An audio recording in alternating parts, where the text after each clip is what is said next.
Hey everyone, Dr. Leo Krawetz, a Healthy Feet Podiatry. I have another ingrown nail today, and this one has been around for a long time. This gentleman's had this removed temporarily several times in the past by, I think, military doctors. Is that right? Yes. Okay.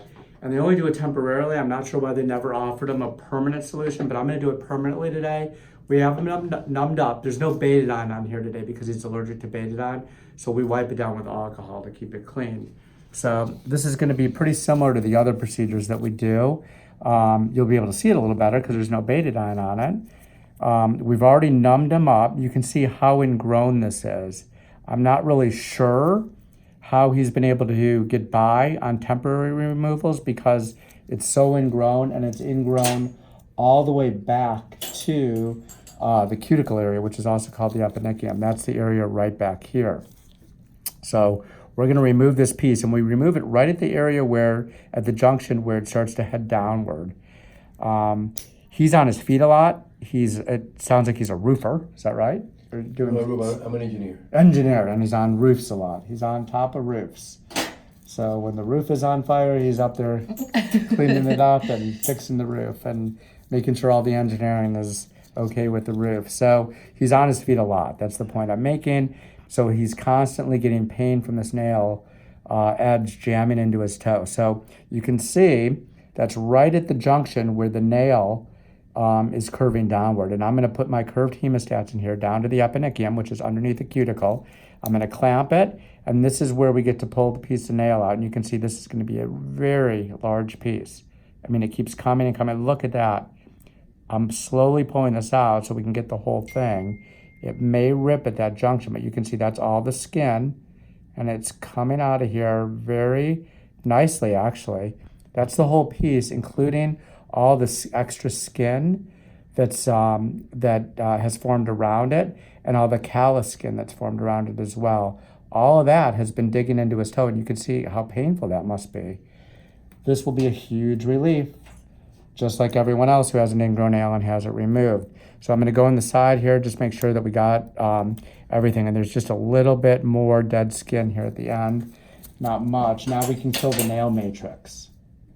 So I'm going to do my 3 sticks of sodium hydroxide, like we always do, to kill the nail matrix.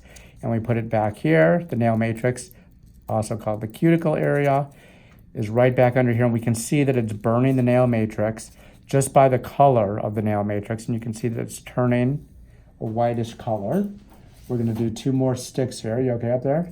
No, I'm looking at Yeah, you get a good view there, huh? Especially when you're looking into the camera itself. You can really see what's going on. And you can see how it's turning white. That's burning the nail cells. So as it burns the nail cells, it's also burning the little nerve endings underneath the cuticle. So you're not going to have that much pain after the procedure. And I know you were worried about being able to work right after, and you will be able to work. You're just going to have some drainage there afterwards. This is the last stick that we're going to do.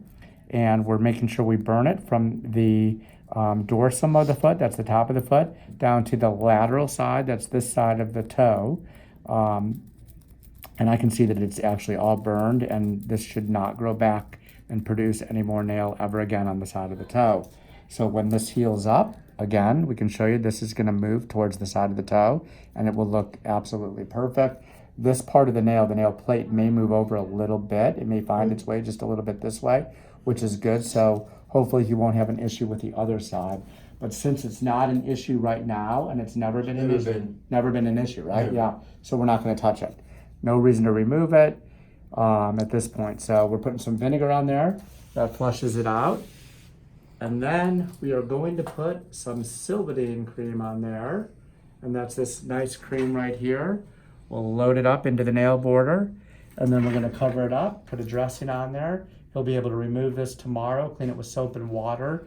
And from talking to him earlier, he was telling me that he likes to soak his foot. Is that correct? Yes. Okay, so you don't mind doing that. And the soaking's actually good because it helps draw the fluid out of there because these drain a lot after putting the chemical there. So he'll soak it in either Epsom salt and water or white vinegar and water once a day for 15 minutes.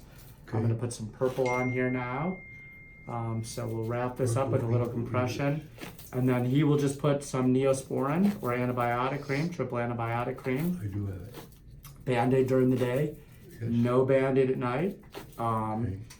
And then you'll return when you come back into town. You'll come back in, I'll take a look at it and clean out the side of the nail. And that's it. Another success story with an ingrown nail.